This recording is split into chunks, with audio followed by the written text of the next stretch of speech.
So Chile is doing very well. It's 4:40. It's a beautiful day outside. It's Saturday. What are you doing here? Oh my goodness. It's been a long day, and here you are at 4:40 in the front. We're in the process of trying to adjust the screen a little bit. My name is Shaules. I'll be talking about Brain Guide to Cultural Learning in the Language Classroom. Sometimes when you come to a presentation at JALT, some people would like to come and they want to have some activity that they can use tomorrow, or walk into the class and there it is. Very practical. This is not that kind of presentation. This is the opposite of that kind of presentation. Because a place like JALT also is a chance for us to kind of step back, to kind of slow down a little bit, and to think about some big questions. Think about some things we don't normally have a chance to reflect on. And what I would like to reflect on today, what I'd like to share my reflections on, is culture and language learning. And this is something I've been interested in for many years, and it's something that I've struggled with a lot. I've struggled with it because the way that it's talked about in the literature is very different than the way that I experience it. Because for me, language teachers do a kind of magic. There's a magic to language learning. I had a student recently who came to me and said, I was on the train platform and two foreigners came and they said, do you speak English?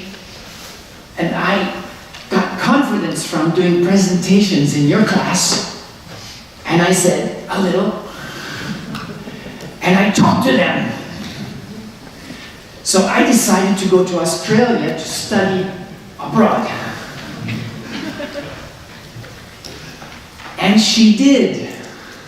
And she spent a semester abroad, and she came back much more comfortable in English, talking to me about how strange Japan is.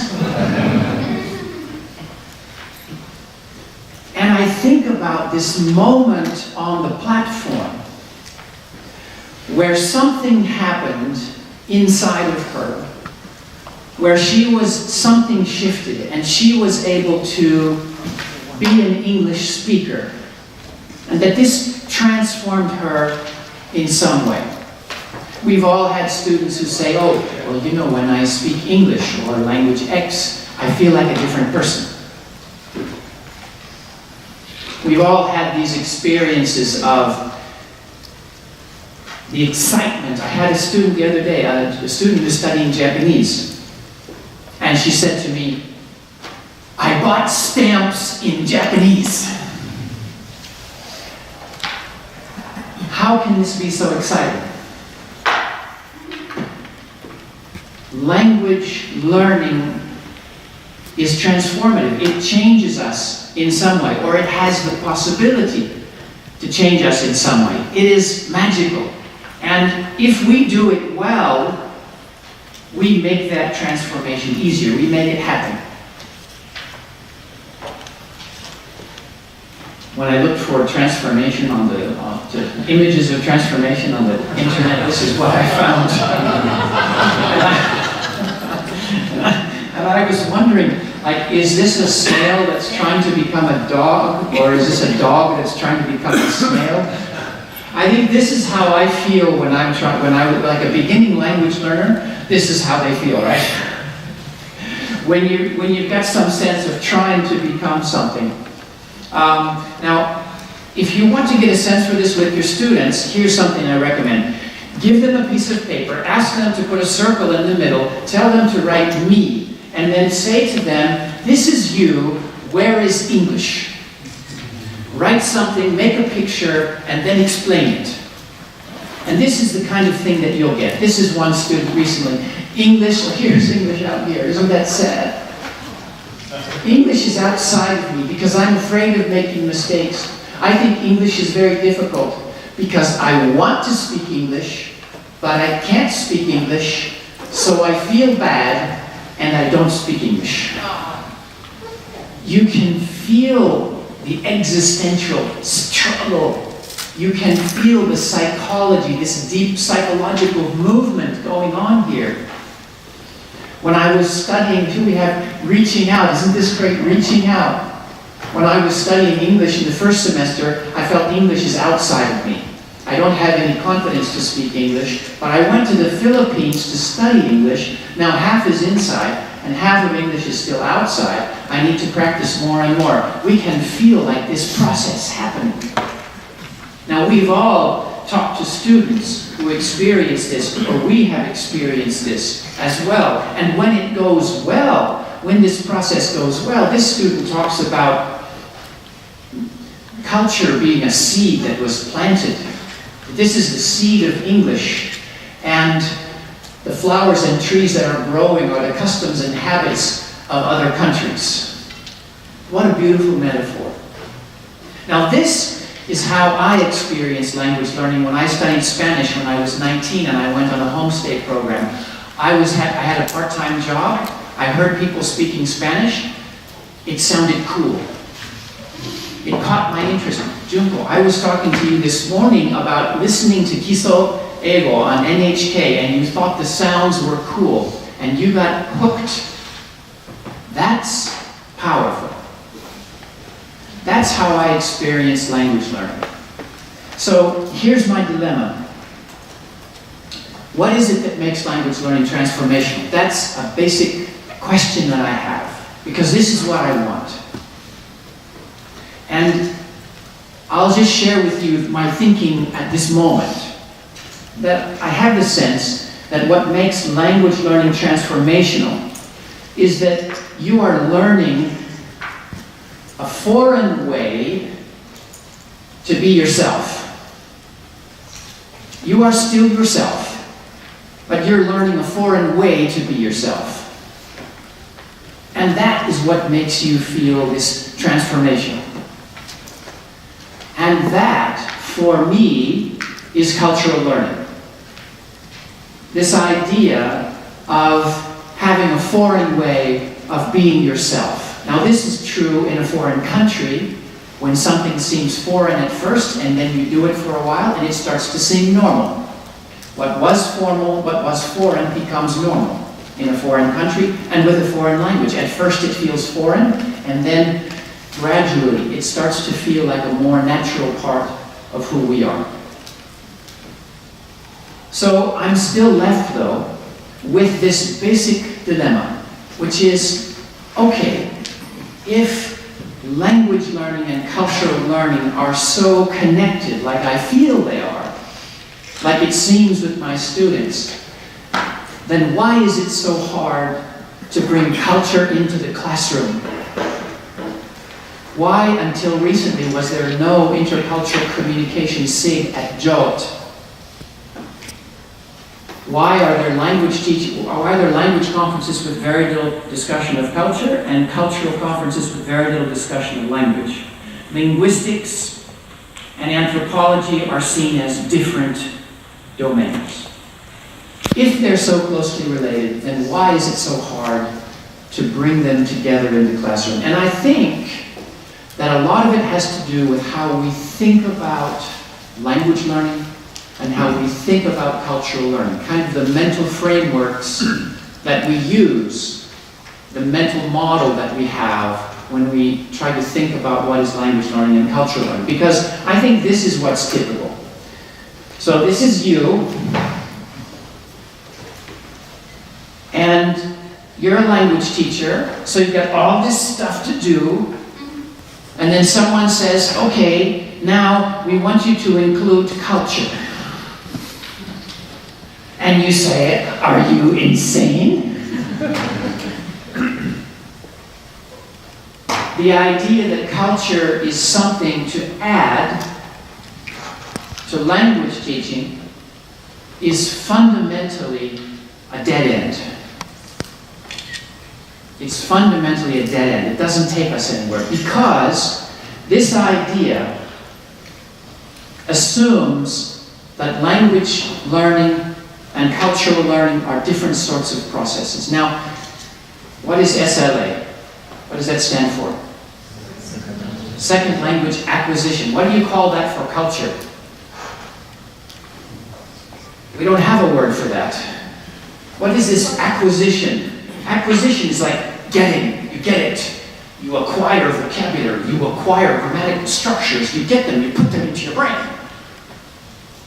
This idea that language is something that's acquired, it's knowledge and skills. But when we talk about culture, if you look in the literature about culture, they talk about awareness, they talk about perception, they talk about reflecting, about changing points of view. It's very abstract. So we have cultural goals which are very abstract, and we have language goals which are more concrete. Well, of course we can't bring them together, because then we feel like, well, we have to choose. Am I gonna do an awareness activity today, or are we going to practice vocabulary? It takes us in one direction or the other. So this is my fundamental dilemma that I've been reflecting on. And I've been very fortunate to have colleagues to reflect on this with the Japan Intercultural Institute, which I've been very involved with in recent years, had a series of workshops over a period of about 5 years to kind of work on this question. And we have been attacking this question, or reflecting on this question from a neurocognitive perspective. Trying to ask the question about language and culture learning in terms of the brain and cognition. So we're trying to rethink language and cultural learning from this perspective. And what I'll be talking about now is kind of the results of the workshops that we've been doing. And we've published a paper. A book will be coming out next year, which is talking about these things. I have a sign-up sheet if you're interested in joining some of the JII activities afterwards. But let's think this through a little bit together. So the first question let's ask is, what is the relationship between language learning and culture? And what is the relationship between language and culture in terms of the brain and cognitive processes? Well, one of the ideas that's helped me understand this, has been very helpful for me, is the idea of embodied cognition. Now, are you familiar? Just raise your hand if you're familiar with the term embodied cognition.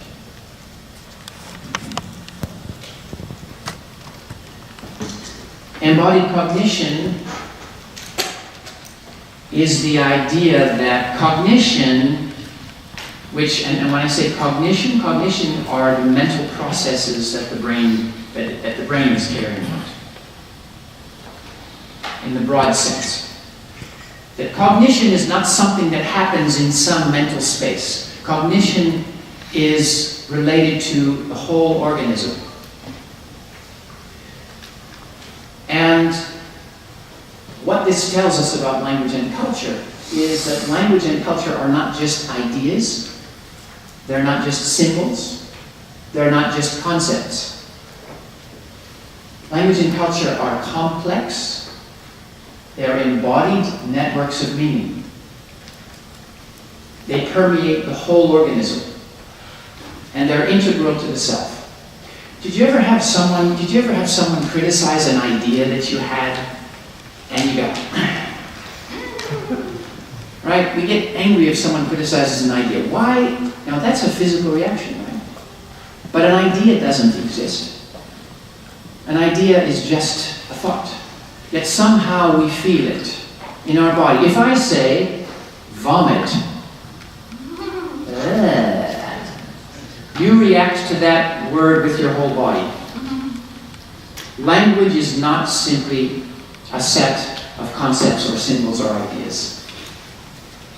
So this has been very helpful for me to see that, okay, so language and culture learning are powerful partly because they're such a deep part of who we are. That makes a lot of sense.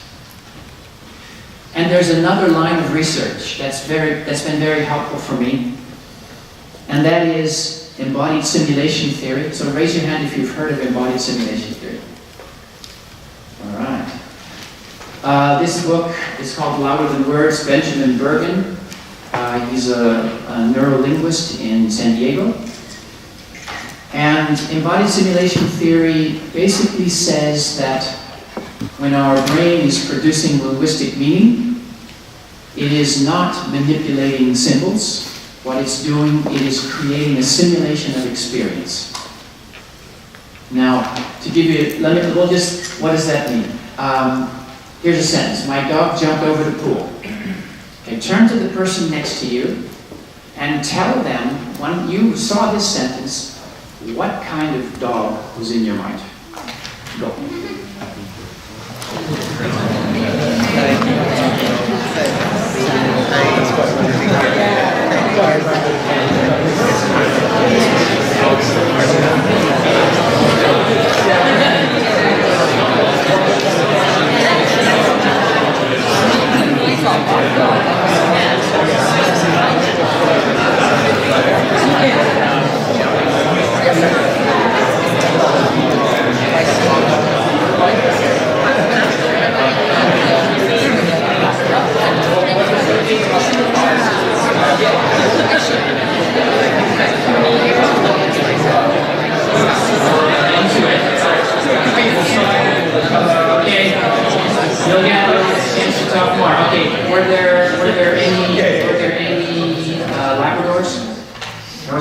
Any poodles? There's some poodles. Any dachshunds? Corgi. What else? What other dogs do we have? Border Collie.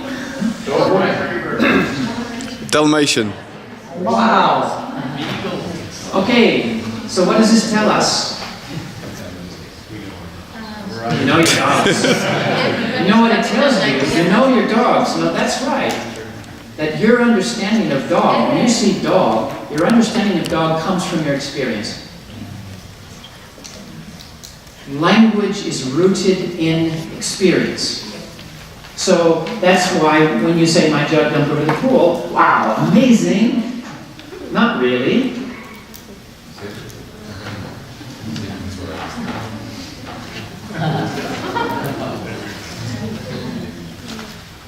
Because one person may have a small pool and a big dog, and another person may have a big dog and a small pool. The same words are provoking different simulations. That is the essence of Benjamin Bergen's work. That we should be understanding language in terms of simulation and experience, not in terms of symbols and concepts. Of course, it doesn't mean that it's not symbolic, and it doesn't mean you don't have concepts. Not taking that extreme position. But this is another way of looking at linguistic meaning. If you're interested in this, on YouTube, look up the Brain Dictionary. It is a research project which was mapping words in the brain, and what it found is that there is no single correlation between one word, one place. That one word is spread over many places in the brain and is related to the function of the word. So the word top is next to bottom, but it's also next to trousers. So language is based in experience. Why is this important for us, for language and culture? Because culture is shared experience. Culture comes from shared experience. When people interact with each other, culture is produced. Which is why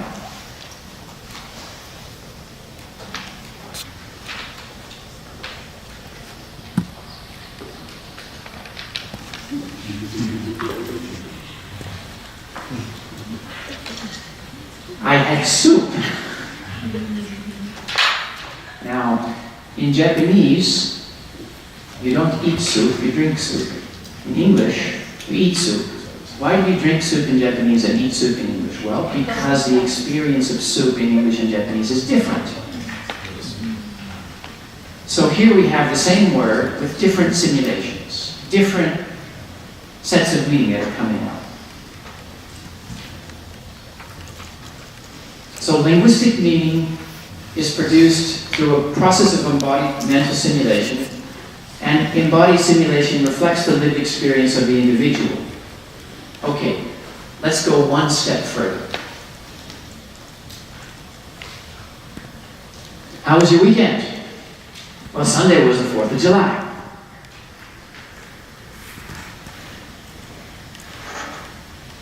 You can see where this is going, right? Yes, it was. So we had hot dogs. Huh?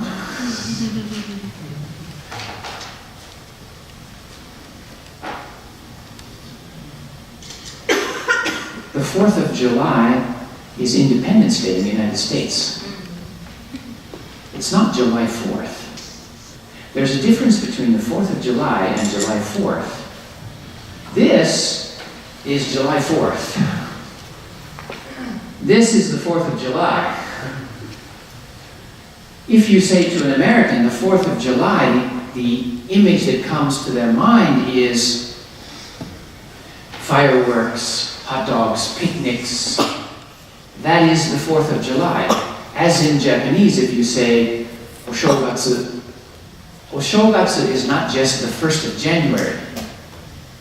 There is a whole set of associations with Oshogatsu. This is bringing us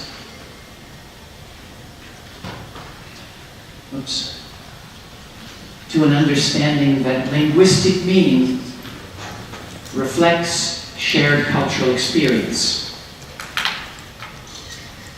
Linguistic meaning reflects shared cultural experience. For me to understand the word nakama was very difficult when I was learning Japanese. It took me 2 years to understand the word nakama. Now, if you're not a Japanese speaker, nakama is a kind of, it's the status of being on the in-group. But when I first looked it up in the dictionary, it said things like colleague, buddy, yakuza. I couldn't make any sense of it. How is it different from friend or colleague? What did I need to learn the word nakama? I needed experience with Japanese in Japanese human relations. In order for me to understand the cultural nuance of Japanese, I need those experiences. So language reflects cultural experiences. So this has been very helpful for me. This idea that linguistic meaning is rooted in shared experience is very helpful for me. And what it has helped me do is given me a different mental picture of the relationship between language and culture. Because I feel that if I'm a language teacher, I need to have a clear picture in my own mind, a mental model, a framework to understand this relationship. So I'm going to put another slide up, which is how I'm thinking about it these days. And I'll let you look at it and then just with the person next to you, see does this make sense to you, and then I'll talk about it in a moment. Now it's hard to see. I apologize for the small screen.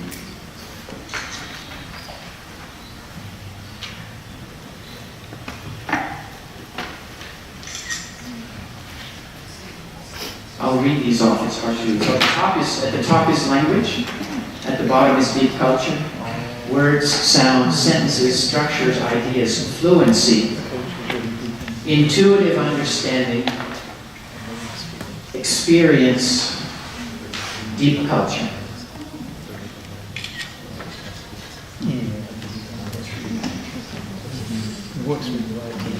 Ask the person next to you, does this make any sense at all? Not really. Where are you? So the thing is, though, even though much of it is very good language, the thing is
Just to mention here, I'm happy to share any of these slides with you. So on one of the slides, I'll let you take a picture of the last slide, which has my email address. Also, you can sign up for be on the mailing list of the Intercultural Institute. So all of these slides are available to you. Let's just explore this a little bit. So, what's at the top? Language is at the top, but also more conscious understanding and cognition is at the top. It's the more explicit, visible things, the actual sounds that you make and the words. If you looked things up in a dictionary, this is the explicit side of language. And the further down you go, the more unconscious, the more implicit, the more intuitive it is. So the dictionary definitions are up on the top. The grammar explanations are kind of abstractions, but their structures, they're still explicit grammar explanations. And down here is culture. Now culture is community which generates the meaning that is represented by the language. Languages are alive. Languages are alive. If you cut this off, then the language dies. So if you study Latin, then you can study just the truth without the roots. And Latin doesn't change. And the word nakama, where is the word nakama? Well, Japanese have their social experience, and from Japanese deep culture comes their Japanese intuitive understanding of nakama, which they use very fluently, and which then is represented by a word, nakama. So our intuitive understanding of language is rooted in our experience with that language, or our life experience. So culture is what makes language alive. Now, interestingly, this solves a big problem for us because it shows us that at the surface level of conscious thought, language and culture are quite separate. We talk about language and we talk about culture in very different ways. But at the deeper level of intuitive understanding, our intuitive understanding of what things mean, of gist, of how words are used in context, that intuitive understanding is closely related to culture. So at the surface level of conscious thought, language and culture may be separate. But at deeper levels of self, they're much closer together. And what this means, I think, is that we need to be thinking less about how much our students are learning and think about how deep their learning is. Because we all know that traditional education, which focuses on the leaves and branches, but does not provide experience, is a very shallow form of learning. It's an intellectualized form of learning. It's an artificial form of learning. You can do it, but it feels awkward and difficult. So this image has been very helpful for me to have a more integrated understanding of the relationship between language and culture. Another idea that has been very helpful for me has been the idea of embodied complexity. Now, we have the complexity person here in the audience. What do I mean by embodied complexity? Well, language is complex. It's not complicated. It's complex. It's not complicated, it's complex. Complexity means interacting parts which create higher and higher levels of functioning at higher and higher levels of complexity. I actually have a quote from Diane here. Language learning is not just about adding knowledge to an unchanging system. It's about changing the system. That what we're really talking about when we're talking about language learning is embodying a dynamic system of meaning into our intuitive mind. And that's why I say it's embodied complexity. We need to embody this complex system of meaning. And if you go back to the tree, language is a complex embodied system of meaning, and culture is also a complex embodied system of meaning. So this changes the picture of what we're trying to do. This has helped me understand that language learning is not something that happens piece by piece,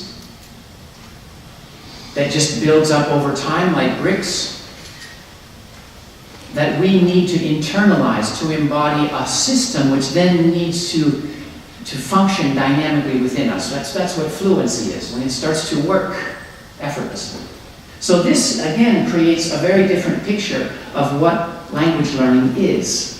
So we can then say, okay, here's this complex system, embodied system of language and culture, and we need to get it in here. Now there's a line in the middle of this person's head. Now this is intentionally written so that it's neither male nor female. It's a person. So ask the person next to you, why is there a line through this person's head?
Okay, so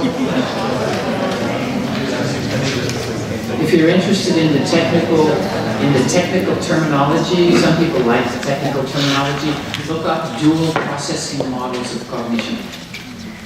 Are you familiar with Thinking Fast and Slow, Dan Cannon? This is talking about two different cognitive domains. The top one is the more conscious, cognitive domain, which is associated with focused attention, with self-control, with thinking through things in your mind. If I say 2 plus 4 plus 3 equals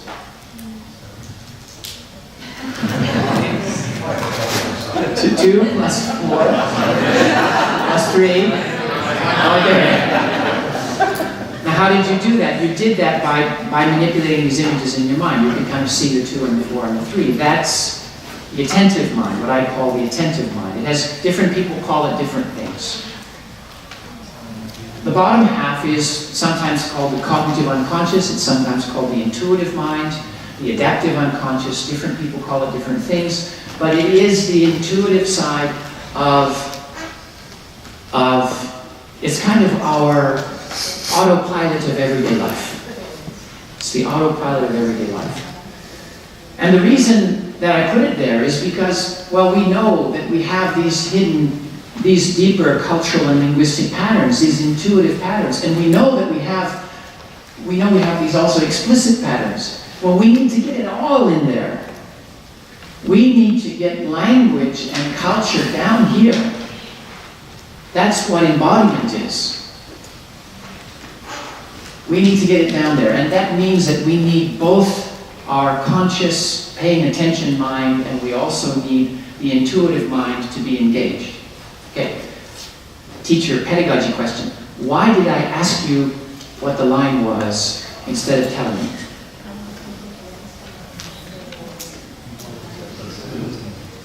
Because what's happening inside your brain when I ask you to do that? What you're doing is you look at the picture and you're trying to make sense of it. You're trying to look for connections between what I've been saying and what's there. That's a process of mapping. It's a process of making connections. That is the kind of learning that the intuitive mind does. It's pattern-oriented. It's experiential. It's trial and error. One of the reasons that I have so many pictures is because what I'm trying to communicate is not concepts. I'm trying to communicate an intuitive understanding. I'm trying to give you an intuitive understanding of how I'm looking at these questions, which is why I have lots of pictures. So, it's getting really complicated here. It's getting very complex. The idea of language learning and culture learning. And the thing that I struggle with is that it means that I've had to rethink the way that I look at language learning. My interest in cultural learning has forced me to rethink language learning. And it has forced me to think about, okay, how then can we solve this problem of the two different frameworks, language learning and culture learning? And I've been helped in that by the idea of deep learning. And I've borrowed from the work of Kurt Fisher, who is an educational psychologist at Harvard. And he developed something called the dynamic skill theory, which was designed to help us understand how we learn complex skills. And I have found his model to be very, very useful for understanding language and culture. And I'll just go over just very quickly. Now, in 5 minutes, you're gonna know about dynamic skill theory. The cool thing is it's complex, but it's intuitive. Complexity can be very intuitive. Language is complex, but we have an intuitive understanding of it. Okay, so here we go. To learn something, our brain has to make networks. That's the way that knowledge is produced within the brain. It's networks. And this happens at different stages, at different levels of complexity. And whenever we learn something new, we start out by learning individual bits. Like if you're going to learn tennis, first you practice the serve, then you practice the return, then you practice the forehand, then you practice the backhand. Now in language learning, what is this level of learning? So vocabulary learning, where you learn individual words, or maybe you learn the SVO pattern. Those are individual pieces, individual bits of data that your mind needs to capture. And the next stage is mapping. Then you have some of this information, then you've got to start mapping it. Then you've got to start making connections between these things. Now, as if you're learning tennis, it's forehand, backhand, serve, well. How about language teaching or language learning? When you're in language learning, what is this level of kind of things are you doing at this level of learning? Fluency practice. Listening, speaking.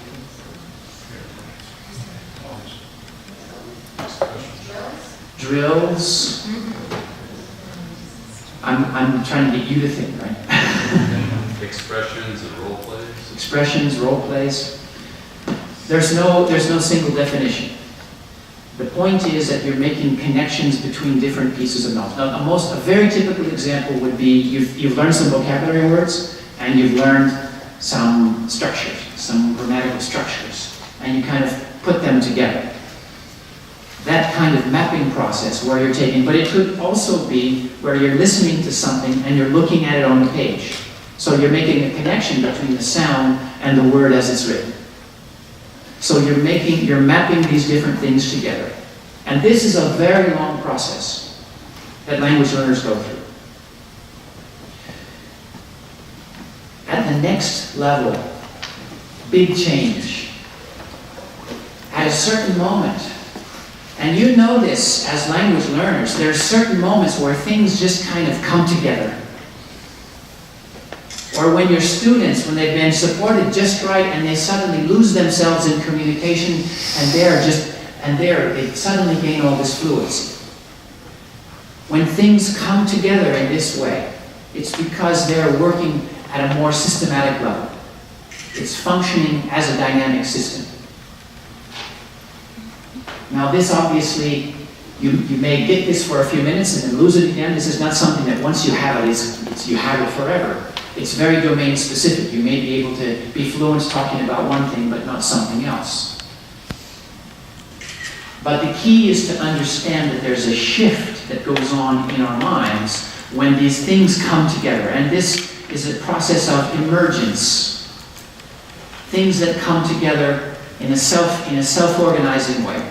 And it's not something that you can predict. And this is the beauty of complexity theory. It helps us understand that learning is not just this predictable, doesn't happen in predictable sequence. And it's such a complex process that it's impossible to predict. But there's another level beyond this one. And that is systems of systems. Now let's say you have learned a foreign language, but now you want to be a language teacher. So you need to connect this domain of knowledge that you've gotten with other domains like education. And you've got to connect these other domains. That's where the learner becomes the teacher. When you expand. So these four levels have been very helpful for me to understand the connection between language and culture learning, but also language learning and culture learning separately. It has helped me understand it so that I can think about it separately or together. Now, I'll give you some examples of how this has helped me. Have you ever met this person? I have a cousin who said to me, yeah, my cousin lives in Japan. Well, hey, listen, I can speak Japanese. Konnichiwa. And you know what's interesting about this? Is that for him, I think that this really is speaking a foreign language. Because he is at this first I1 level of learning. For him, to have some bit of Japanese in his mind, that is learning. Which means that these levels of learning are not just something that happens somewhere in our brain. It changes our experience of learning. As the level goes up, our experience of the foreign language changes. Which is why beginning language learners talk about language learning in a different way from advanced language learners. Here's an example. Here are 4 different language learners. and you ask them the question. Well, what do you need to do to learn English? And one of them says, well, I need to make perfect sentences because mistakes prevent communication. Another one says, to communicate better, I must learn many key words, vocabulary is key. Another one says, well, when I practice English, I try not to worry about mistakes. Another one says, well, I need to understand the learning process. I need to know what works for me.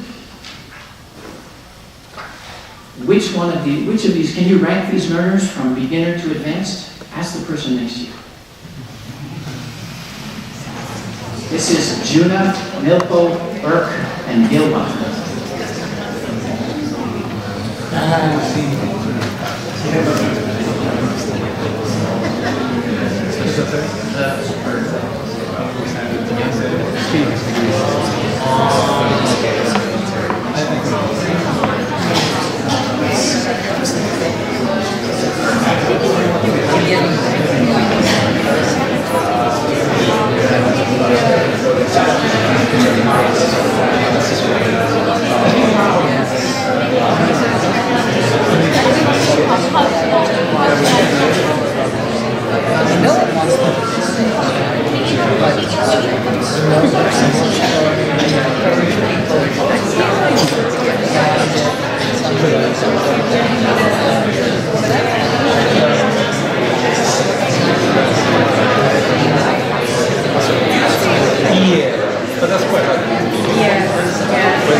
If we had a workshop, I would have us like share and compare, and I would have you vote. That's what I love to do. I love to have you vote. So when I do this with my students, can you guess which person they think is the most advanced speaker? My students think that Juna is the most advanced.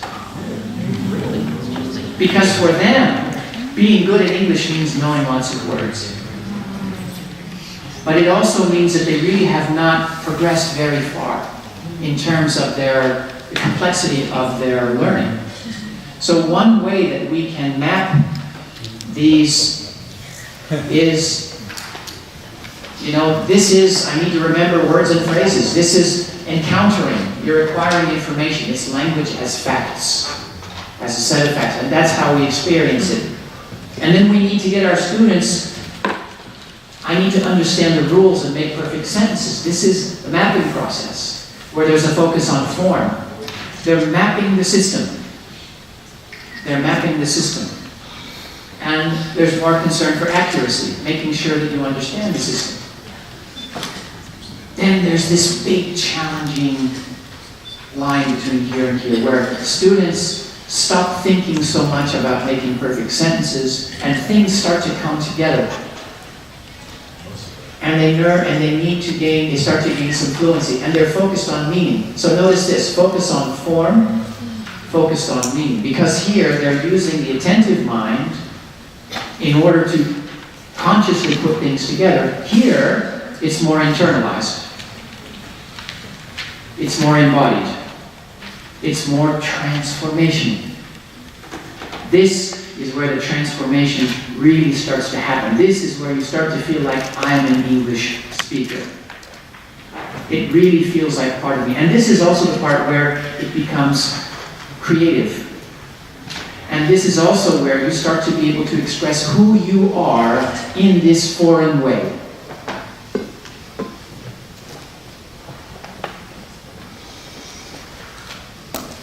You can also have students reflect on these things at this very high level. It may be difficult for them, but it can help them come up to this. Now, when I show this to my students, they immediately get it. They say, okay, yeah, I'm I2. I really want to get to I3. This is a roadmap of learning, and the students, it gives them a sense of, okay, how can I move forward? How can I get past where I am now? Because remember, if you've never learned a foreign language, you are blind about what's to come. You do not have a roadmap for how to move forward. If you've learned a foreign language already, you have an intuitive understanding of this process. This has been very helpful for me. But it gets even cooler because it works for culture too. same thing works for culture. You can have the same thing. You got to understand that do's and don'ts of etiquette. You got to learn to see things from the local perspective. You got to learn the important facts and figures. You have to have a deep understanding of different cultural worldviews. This is also a hierarchy of cultural learning.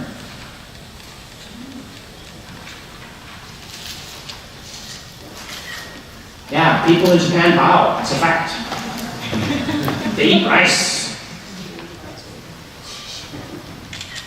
But when you go in, make sure to take off your shoes. Those are rules. That's rule-based thinking. That's mapping the system.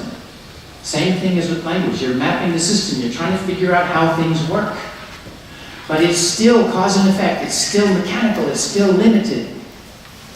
Once you get to this level, then it's starting to work as a system. Then you're starting to say, okay, this is the way that this situation might be looked at from the Japanese perspective. And this is the point where you're able to shift points of view, cultural points of view. It's no accident that language fluency is together in the same place as learning to switch points of view. And then here we're talking about abstracted principles, where you're connecting your individual experience. For example, if you lived for 10 years in Chile and that was your experience, and then you move to another country and then you're like, wow, there's all this other diversity, and you have to triangulate and things get much more complicated. It's no longer just A versus B. That's up here. So this dynamic skill theory has been very helpful for me.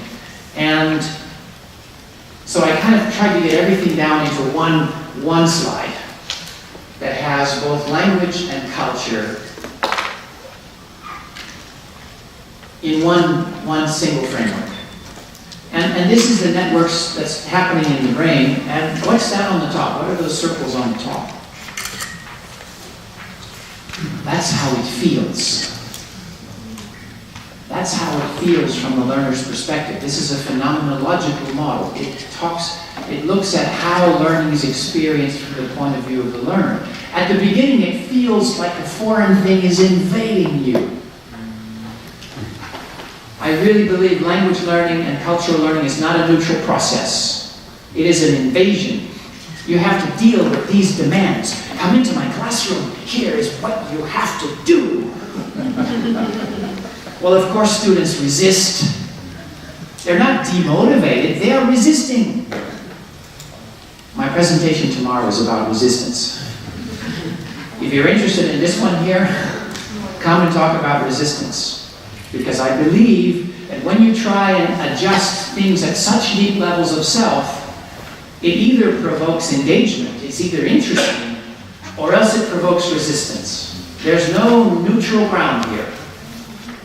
No neutral ground. We're talking about very deep-rooted change. So this has been very helpful for me to think about language and culture learning within one mental framework. And now I'm in the process of trying to see what are the implications for this for pedagogy. How does this affect language teaching, my language teaching? How does it affect the way cultural education?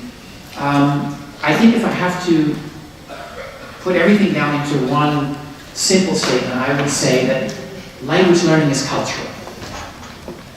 Language learning itself is cultural. And this is not a traditional SLA point of view. SLA, second language acquisition, has been very influenced by the notion of language as a kind of information system. And this focuses on language as something that's embodied and experienced. And therefore, language and culture learning are closely related. They're deeply embodied. So I have started to think about my classroom as a lingual culture classroom.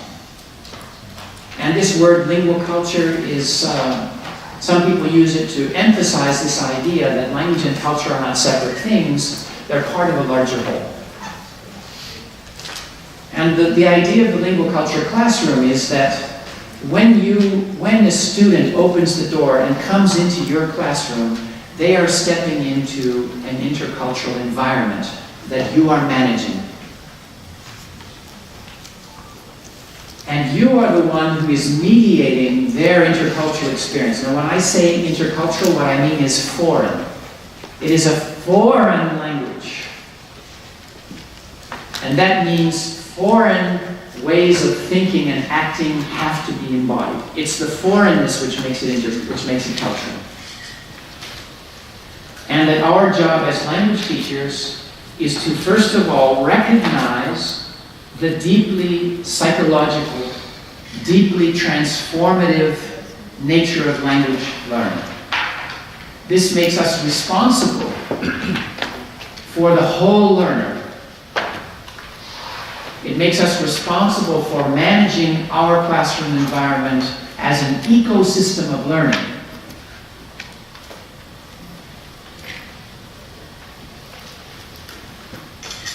A tiny example. When you practice pronunciation, you can do it as something mechanical. You can have students, with a mirror and making their tongue go in certain positions. Or you can play with it. You can try to make fun. You can experiment with these interesting sounds. Experimenting with interesting sounds is more of a lingual culture idea. The idea that we're experiencing, we have a chance to experience the language in the classroom.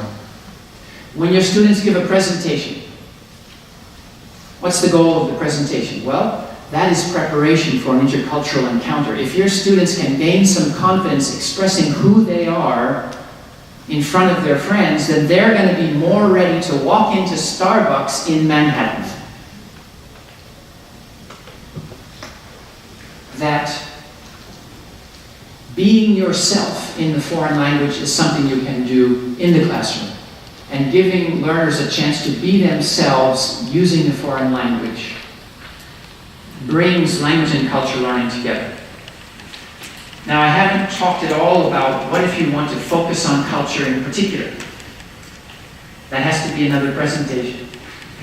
But these same 4 levels provide us a framework for thinking about cultural learning as well as language learning. And one of the things that we do at JII is we have regular workshops where teachers get together and they talk about what they're doing with language and culture in the classroom. We have, the next one is, when's the next one?